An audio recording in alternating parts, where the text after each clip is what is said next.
I'm late for an important date. Ah, that was a classic. Hello and welcome to TV Burp. Star Wars reference on combo ninjas? What is it Master Grinto said? Don't chew gum and practice capoeira at the same time? Ooh, I know. Use the Force, Luke, right? That's not Mr. Grinto, that's some other guy. Ironic how Disney owns this and Star Wars now.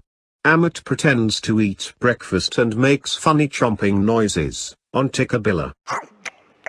Oh, lovely toast. Lovely toast. I'll have some of my cereal now.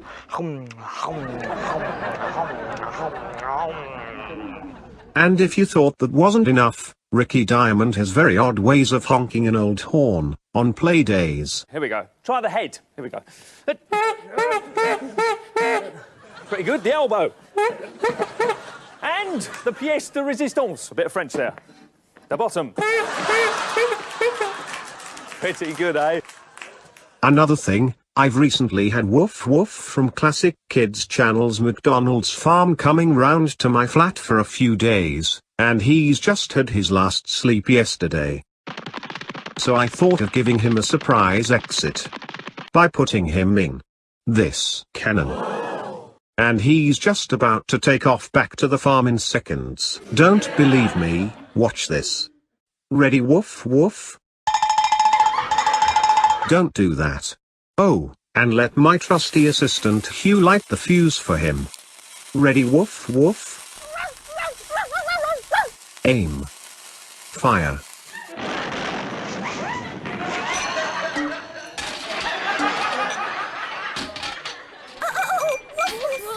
Are you okay? I think so. How did he get those wings so quickly? Perhaps the McDonald's must have given him Red Bull as his refreshment without the others noticing. Good news, Roger Hargreaves fans, the classic Timbuktu stories are back. The forgotten successor franchise of the famous Mr. Men and Little Miss stories, but it centers on funny-looking talking animals living on an island. For example, a tall skinny-legged horse called Neigh, and a very posh old dog called Woof. Sorry to offend any horses or dogs watching. This week, we're looking at a snake called Hiss, who only seems to hop other than anything else.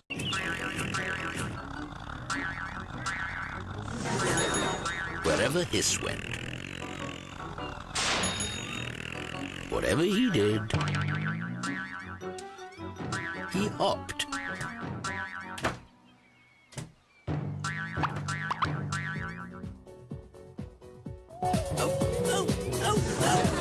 Yep, he isn't that clever at having a rave either. The problem with the fact that Hiss was hopping was that nobody told him that snakes can crawl. Or rather, they've not known all about that at all because Sir David Attenborough hasn't been to Timbuktu yet. But if the shops sold wildlife books there, they would have been more reliable for Hiss.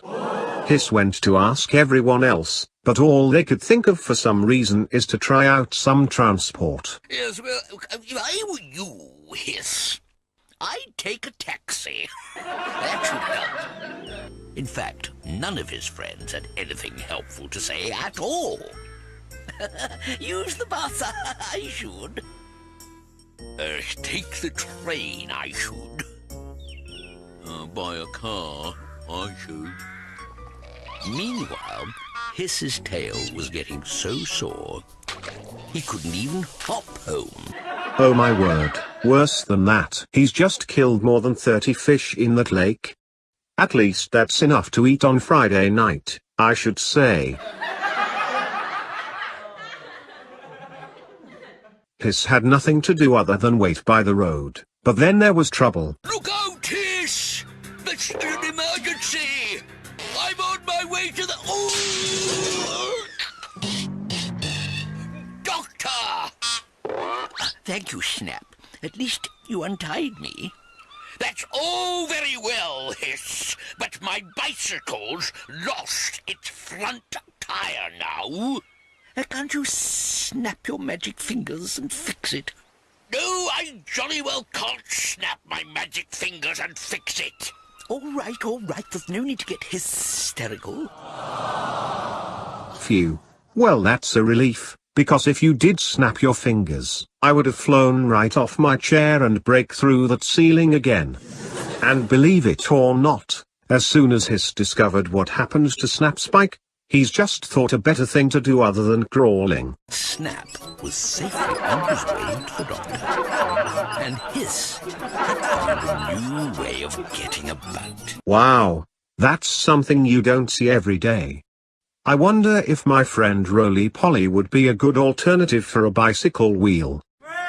Oh no, don't do that, Brian, because when you ride a bicycle, I'd hit myself many times and roll along getting a flattened face. Oh, so I've heard.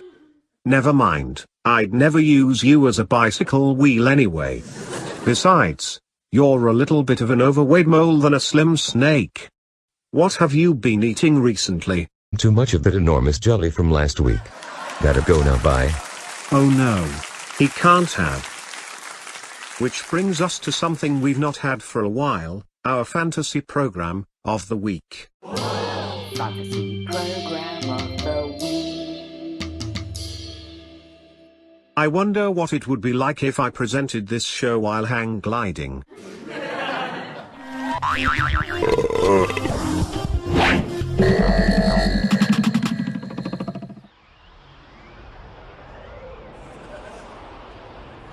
Hello and welcome to TV Burp. Bloke that looks like a pencil sharpener, on. Somebody call me an ambulance. Okay, you're an ambulance. A bit like that, I suppose. Fantasy program of the week. Hey, what's this? Sam and Mark's TMI do a cheesy spoof of CBBC's smart program. Well, I don't see why not, when I put it in my secret hidden master tape player from underneath.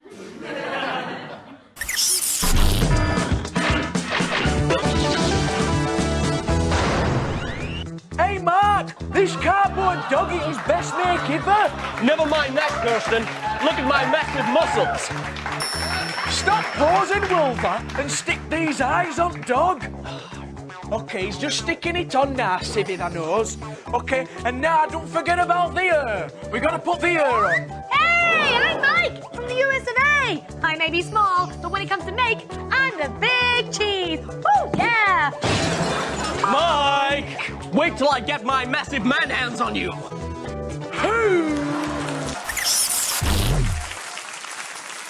Oh, what are they like?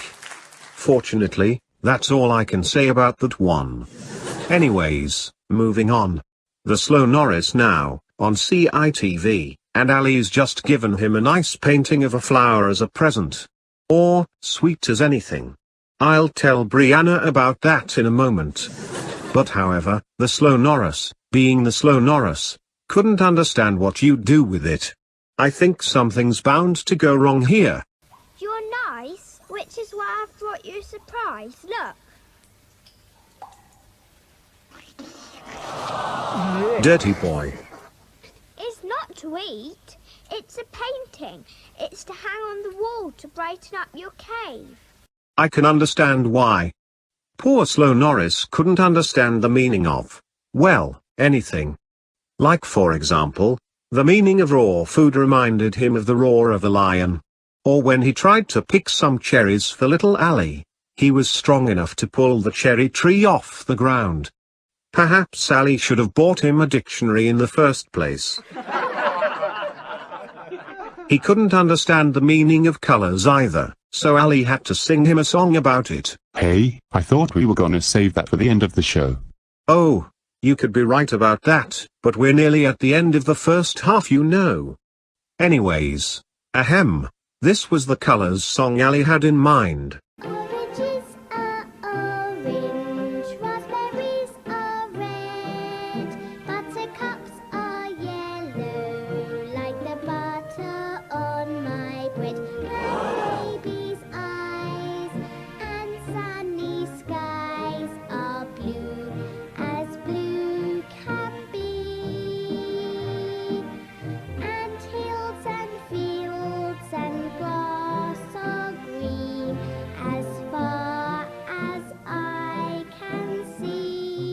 God, that baby nearly scared me when randomly appearing like that.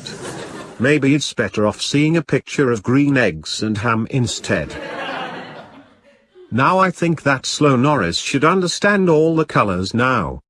Am I correct? Oranges are raspberry, buttercups are blue, bread is red.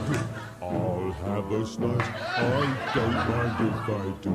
The butter's cream, and I have seen a perfect yellow sea. And I am blue sky, blue boat. I think you must agree. Oh, Norris, you're not very good at colours, are you? No, he hasn't. Have I ever swam or sailed on Yellow Sea?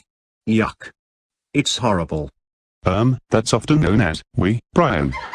True, and I don't think we should look at it ever again. Now after the break, I might show off more footage of that Tickabilla episode you saw a bit of earlier. Unfortunately, my favorite presenter, Sarah Jane Honeywell, isn't in it. But I don't mind.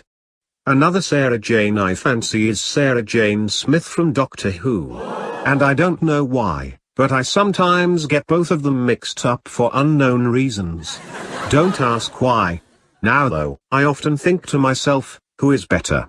Sarah Jane from CBeebies, or Sarah Jane Smith from Doctor Who? There's only one way to find out.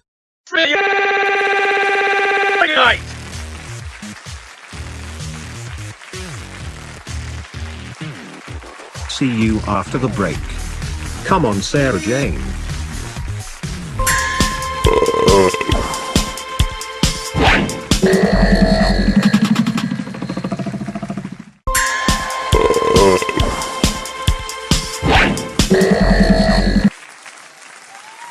Welcome back to TV Burp. Winnie the Pooh doesn't know where the creme egg is. On Winnie the Pooh Toys Family. That's really strange. I really can't find the cream egg anywhere. You know what, I'll probably just go to the Winnie the Pooh Toys Family studio to find it. So yeah, let's go. Pippin rides on a skateboard. Come outside.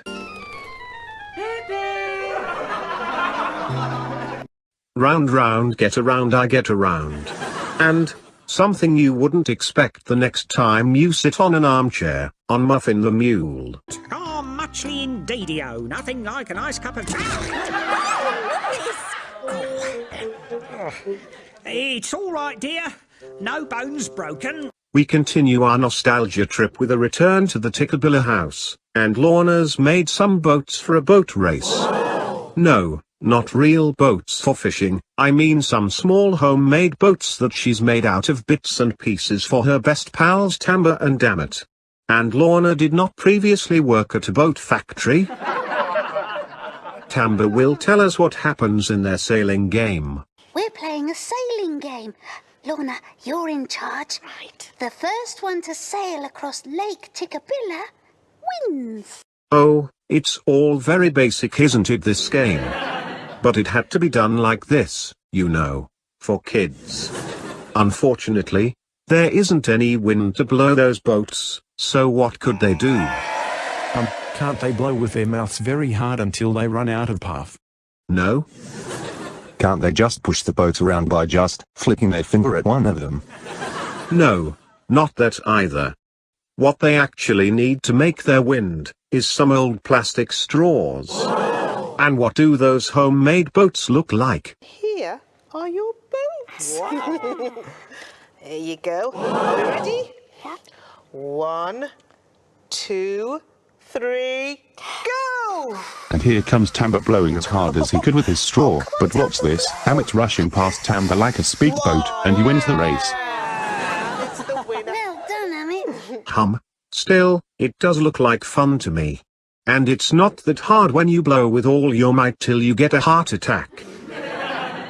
With that, They all had another go. Ready when you are then. 1, 2. Cheater. No cheating. 1, 2, 3. Go! Now I think Tamba's going to win the race this time, and he most certainly has. Yes, congratulations to the winners, Tamba and Amit, for doing really well. I think they deserve a glass of carrot juice after all that, don't you? Bottoms up, everyone. Whoa, what then? Thanks a lot. I'm gonna need a shower after filming. Enid Blyton's Enchanted lands now. And you may remember in the last series we looked at the magic of the faraway tree with Moonface and Saucepan Man. Well, this week, we're looking at the wonders of the legendary wishing chair stories being brought to life, with the jolly old jester called Jigs. Well, that's what normal jesters are like, having a jig, telling jokes and jogging on the spot. And Jigs and the two children have been encountered by some elves, who don't really have the foggiest on who is who. We want to ask you a favour, don't we? Yes, we do. We've been invited to a party at Magician Greatheart's castle. Haven't we? Yes, we have. May we borrow your wishing chair to take us there? Magician Greatheart? You're lucky. Tell you what, you can borrow the chair if we can come too. Now I wonder why those elves say those things like that. Maybe they haven't got a good memory. Or is that because they previously tripped over on the yellow brick road many times in their lives? At least I know how that feels. Painful. So apparently, the elves have been invited to a soiree at Magician Greatheart's palace, and the rest of the gang have been invited too. I wonder what it's like. The elves, trustful, careful, cupful, eyeful, and reg. Good evening, elves. Welcome. Good evening. Thank you for asking us. My word, and I don't even know those elves had such tiny little hands. Which made me think they used to be very small and not at all visible when they're born. Very strange indeed. Funnily enough, the whole palace is full of elves who have been invited too.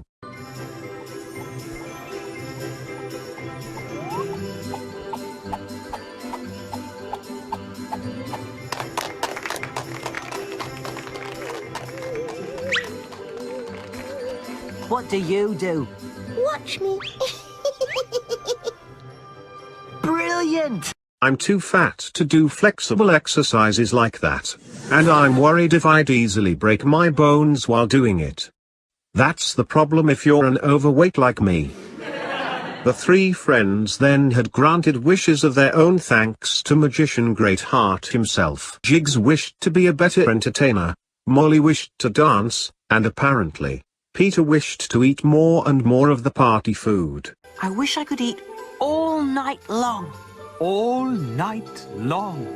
And so you shall. Great! Thanks!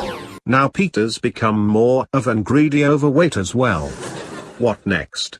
Will he end up looking like this guy? He's gonna get a big tummy when he gets back, which may look a bit like he has a baby inside already. No, that's just wrong. He'd rather use a cushion behind his shirt for that. And just as I thought, things aren't going quite as planned for the three friends, if you know what I mean. Whoa! I need to sit down. Oh!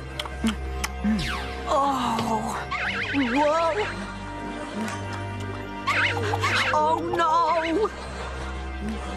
Ah! My dear guests, I trust each of you enjoyed the party in the way you wished.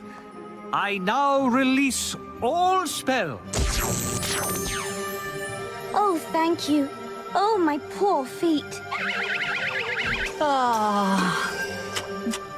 Oh, thank goodness I can stop. I couldn't eat another bite. No, you mustn't, Peter. I reckon he needs a diet after that, don't you think? I don't know. Oh my goodness, what is that?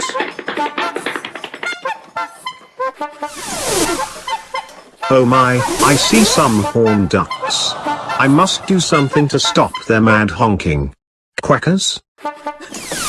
What is it, Brian? You just interrupted my didgeridoo playing. Sorry, Quackers, but there's a bunch of horned ducks from Alice in Wonderland who are honking like mad. Could you probably use your didgeridoo to help stop this noise? I guess I can.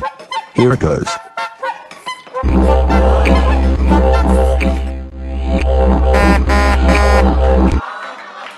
Thanks a lot, Quackers. No prep, Brian. Happy to help. Well, after that random occurrence, it's time now for another totally random moment. It's a totally random moment.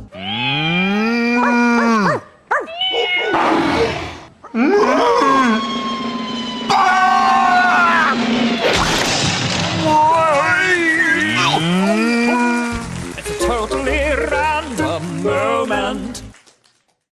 Now who remembers Dig and Dug with Daisy? A series following two construction workers who try to get things right, but often get things wrong. But when a little girl called Daisy comes to the scene, they work together and make things better. It's like a preschool version of Chuckle Vision in a way.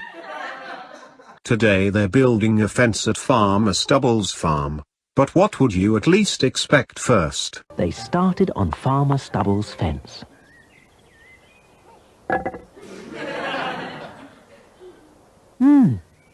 Need to hit it with something heavier, I reckon. This might take a bit of a while. Like this? Said Doug. Just the job, said Dig.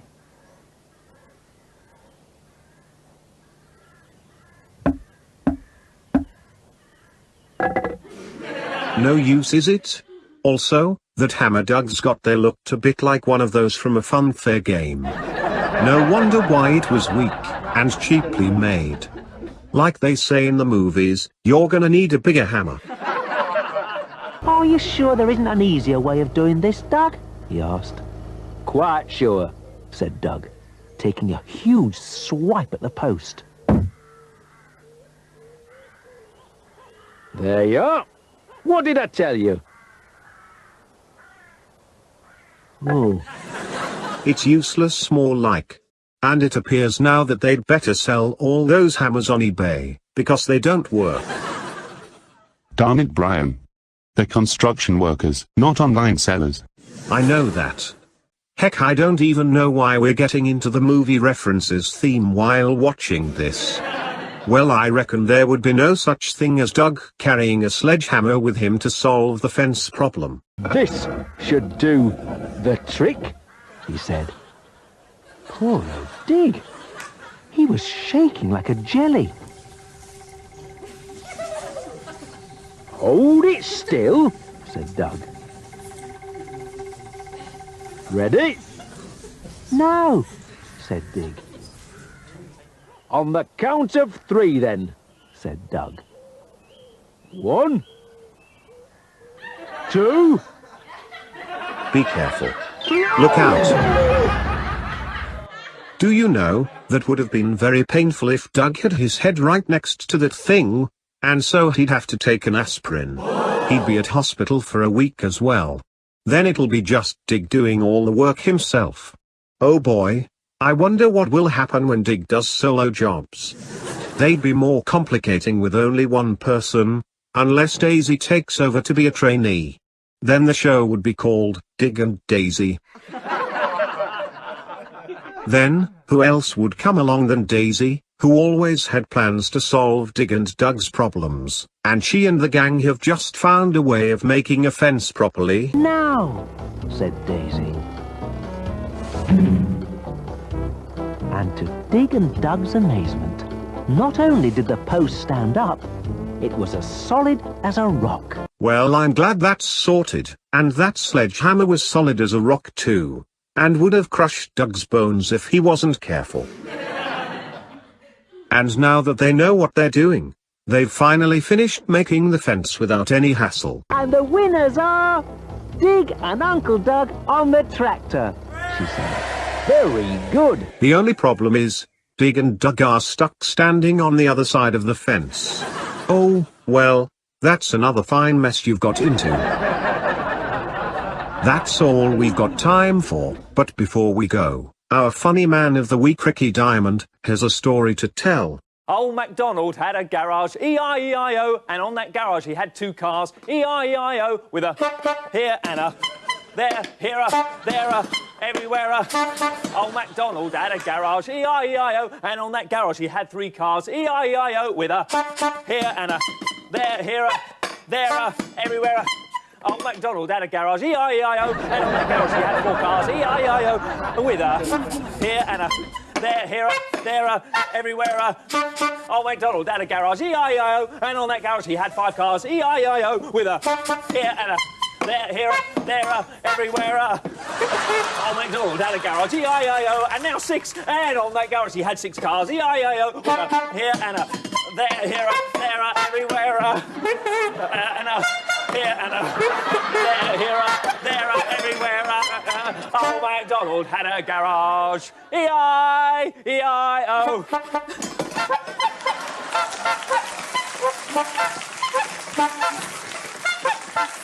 That is wicked. Another Guinness World Records entry, sorted. Don't you agree? Yes. That's all from us here. See you all again next time.